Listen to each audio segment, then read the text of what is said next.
Have you ever noticed that you apologize before you even know what you did wrong? That your body says, "I'm sorry," a full second before your mind has located the crime? What if the truth is this? You were never wrong. You were outvoted. The reason is hidden inside a mirror someone else has been holding up to you for years. And once you understand it, you will never apologize the same way again. This is the story of how your reality gets rewritten, one small surrender at a time. You remember the conversation perfectly, the tone, the words, the exact moment your stomach dropped. And then you hear, "That's not what happened," said with such calm, such conviction. And something strange occurs, not an argument, but an erosion. You don't fight back, you start checking.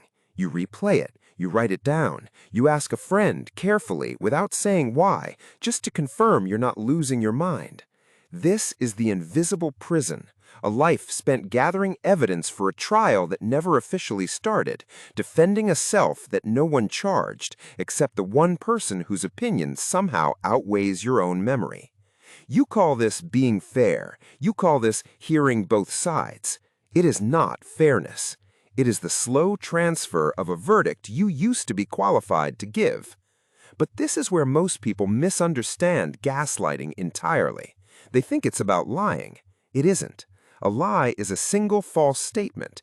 Gaslighting is something colder. It is the quiet relocation of who gets to decide what's true.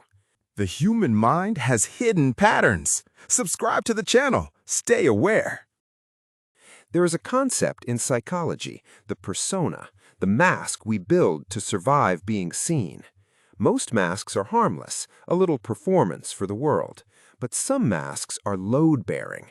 Remove them and the person beneath collapses. A person who cannot tolerate their own smallness, their own guilt, their own fear of being ordinary, will often do something the conscious mind barely registers as cruelty. They will hand you the part of themselves they cannot hold. Their doubt becomes your confusion. Their guilt becomes your apology. Their fear of being wrong becomes your certainty that you must be. This is the mechanism behind the borrowed mirror. They do not need you to believe a specific lie. They need you to keep checking your reality against their face instead of your own memory. Once that habit is built, the lies become almost optional. You'll do the distorting yourself, for free, forever, out of love. You are not confused because you are irrational. You are confused because confusion is the product. It was never an accident. It was the entire transaction. At some point, usually quietly, usually alone, usually at 2 a.m. with your phone screen lighting up your face, a question arrives that you cannot unask. What does it cost me to keep being wrong on purpose? This is the rupture, not a dramatic exit, a private withdrawal of consent.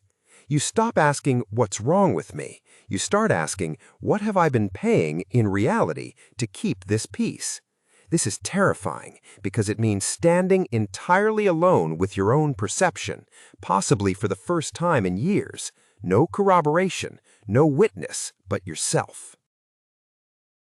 Here is the part most people don't want to admit.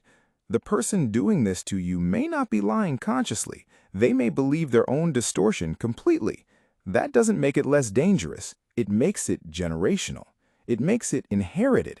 It makes it the exact shape of the wound that was done to them, now wearing your face. Here is what almost no one tells you. The moment you begin to heal is the moment the manipulation often gets worse, not better. That's not evidence you're doing it wrong. That's evidence the transaction is failing. Manipulation is an economy. It requires a buyer for the confusion being sold.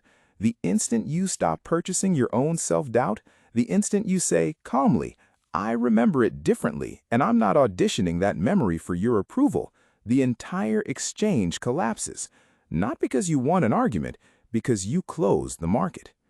This is projection in its purest form. The parts of them too unbearable to face get aimed at you, and the only thing that ever stopped the trajectory was your willingness to catch it. Stop catching it. The ball simply falls at their feet. The leash you've been calling kindness, patience, the benefit of the doubt, hearing them out, was never gentleness. It was the mechanism keeping you in range. There is a term for what you are reclaiming. It is called epistemic sovereignty, the philosophical right to be the final authority on your own experience. Not infallible, not immune to being wrong sometimes, like any honest mind, but final. Final in the sense that the verdict on your inner life does not require a second signature. You are not becoming someone who is never doubted by others.